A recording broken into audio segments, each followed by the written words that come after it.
Shimano's XTR group has always been about low weight and maximum performance. But as we all know, it can be a pretty rough and sometimes rocky world out there. The abuse that your average trail or enduro bike needs to be able to handle these days is remarkable. And I don't know about you, but it's never my bike that's holding me back. When I inevitably make that mistake, that rock jumps out in front of me, my drivetrain needs to be able to handle those impacts so I can continue my ride. Today, we're going to speak directly with the people responsible for making the new Shimano XTR, and specifically the new features that make it the most durable drivetrain Shimano has ever offered.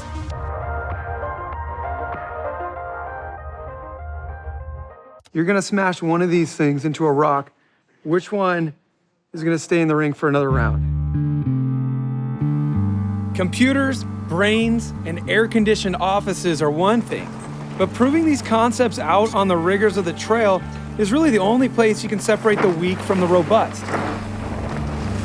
The Shimano Skunk team is the living embodiment of trail testing.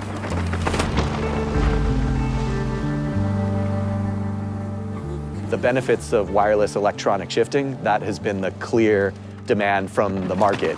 And at the same time, having a derailleur that can take a hit and survive it.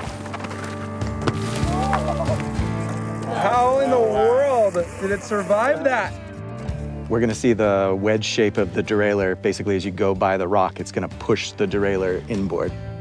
The derailleur relies on the free rotation around the B-axle. That allows it to pivot and be pushed out of the way of an obstacle. At the same time, a torque limiter activates, and the derailleur body also moves inward. Then the impact recovery feature will automatically return the derailleur to its original position. Robustness isn't just about being strong, it's really about the whole package. That's why I was really excited. This was the thing I was most excited about, was to show it actually take a hit and recover from it with no interruption from the ride. That is what robustness is. Consider me impressed, but I still need a bit more background about how all this came to be. We went through a lot of different prototypes over the years. Started with a simpler, smaller stabilizer, fitted inside a smaller package at the leading edge especially, and then based the whole derailleur shape off of that. And then that actually made the linkage wider so that it was a lot stronger, and it also opened up a space to put the battery inside. So we've got a super protected battery. And it was kind of really clean and elegant how everything came together. I had the pleasure of chatting with Yuta Mizutani. Yuta is a longtime Shimano employee who has recently been working at the Shimano America office. He's been focusing on RD, or rear derailleur, technology and design. Catch.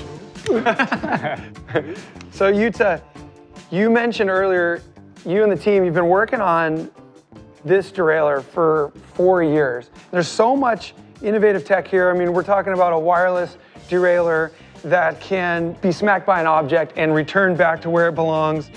We designed this derailleur for the escape from the impact. So that means this is kind of the slider. So the obstacle come here and then slide here. You made the decision to stick with the traditional derailleur hanger. What led to that decision? So we realized that this pivot point is very important for the escape from the impact. So that's the one reason. So we stick to the derailleur hanger. The other reason, when the impact here, and then that energy go through to the frame next, we want to control and manage the failure point. So that's another reason to stick to the hanger.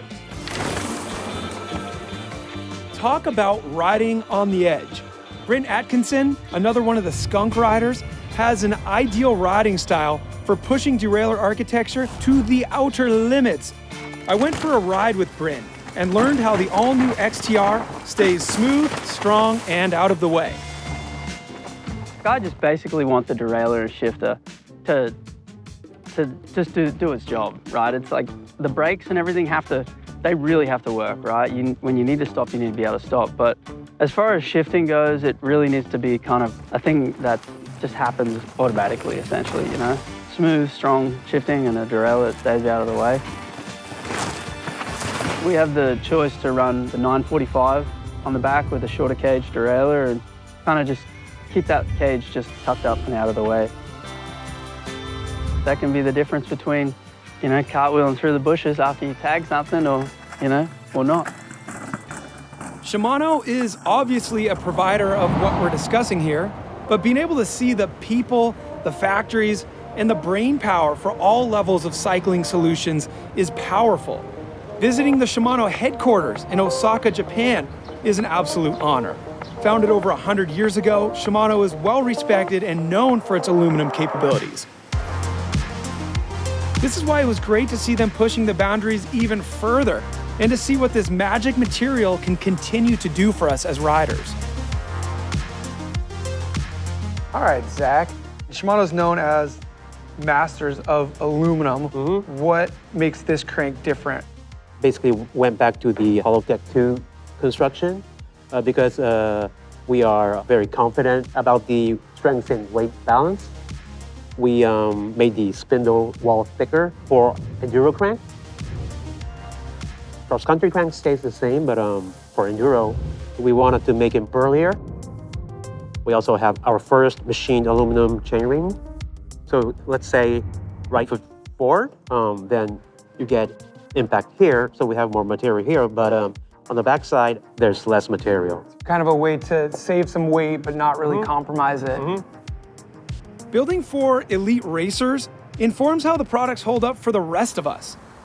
Getting Richie's perspective and his unique demands really helps me understand the levels that Shimano goes to in order to make this all-new XTR drivetrain endure even the most demanding racers.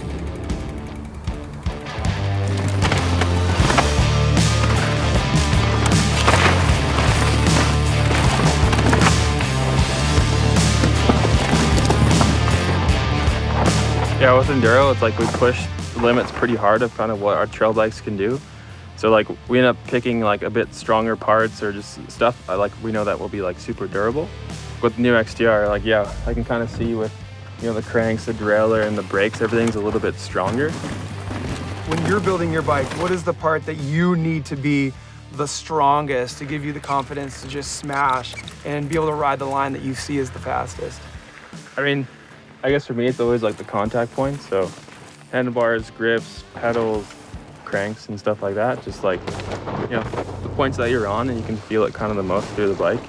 And it's been great. Like we've talked to some of the engineers in Shimano, and we've worked with a couple things and kind of some things I was thinking about with the cranks, and they've listened to that. So now we got like almost a Saint-like strength crank on our enduro bike. So that's pretty cool.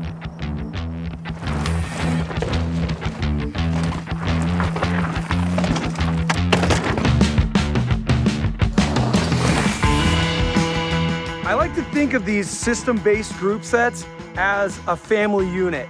They're all working together as one, but each individual has their own personality. Seeing the robust personality of the derailleur displayed was hands down one of the crazier things I've ever seen on the trail. The people and the brain power behind this tech are genius. They've been working on making this a reality for many years. Thankfully, we all now get to experience this amazing riding group. That's all I have to say about that. Make sure you watch our other XTR tech videos where we dive deep into the brakes and the new shifter.